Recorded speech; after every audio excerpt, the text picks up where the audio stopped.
All right. Slowly but surely, here comes the sun. Home prices are decreasing slightly, but home sales continue to grow.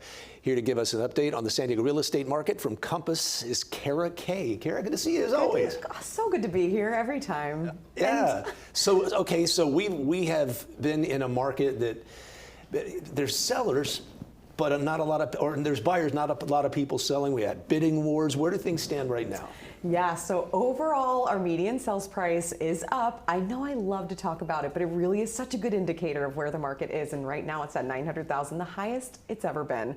We're up 9% since the beginning of the year. So that's good news if you own. Right. And if you don't, we're at historic lows of inventory. As usual, we're at about 4,300 homes on the market, which there's still options. And the fun update that I have today is that in the past month or so, I would say that it's not a buyer's market per se. We're still at 27 days on the market, but I'm seeing now more than ever chances for buyers to come in with lower down payments, get a little bit more creative with the sellers.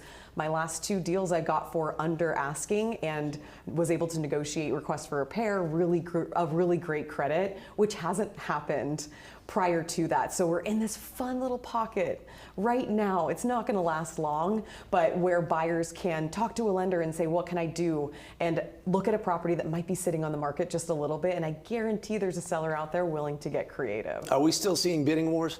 Yes, on certain properties, and on others, not so much. And a lot of that has to do with the pricing that the seller and the listing agent came together on. If it's overpriced, it will sit.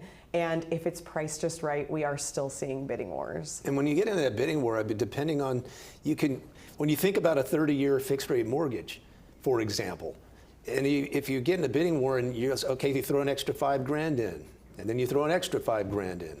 Okay. Right. Right? Yep. Because we're talking about the bigger picture rather than just the 5 or 10. So true, and such a good point. When it comes to spanning it out over the life of the mortgage, 5, 10, 20, 50 grand doesn't seem like it's as big of an effect as it is on today. And I think what a lot of people should explore more into are other options that they can do, get creative, maybe look at something in a situation where, can I have a roommate?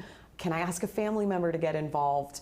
A lot of generational wealth being transferred right now, and I've had a lot of clients ask family members that they didn't think that would want to participate, and they end up wanting to be a part of the deal on some level, maybe in the down payment. It's really easy to structure. So if you do feel like you're alone, ask somebody around you, and then if you don't have anyone, which is kind of where I was at, my best advice, please start small. 30 grand is really all you need. I know it sounds like a lot, and it is, but that's where you can get into that 1-bedroom condo, the studio in an upcoming area that will give you the playing card to trade up into the next level. And even a studio or a 1-bedroom.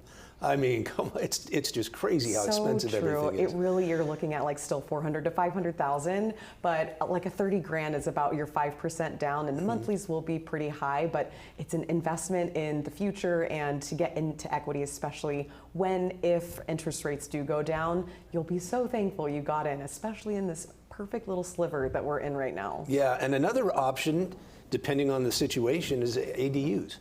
Exactly. A lot of people want ADUs right now, and there's not a lot of opportunity. Auxiliary dwelling units. Exactly. Thank you. For those who might not know, accessory dwelling units, junior suites, in-laws suites.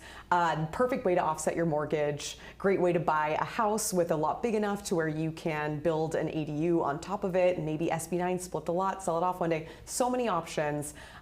Great avenue. Sometimes you'd have to have cash, and if you can buy one as is, incredible. Live in the front, rent out the back, and your mortgages could sometimes be split in half. And have a good agent.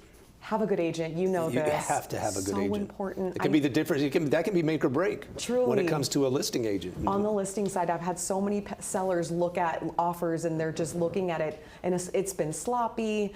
So you have to have an agent who knows what they're doing, has really great communication skills, and is very well connected. All right, Kara Kay. Thanks. Always great to see you. Likewise. All right.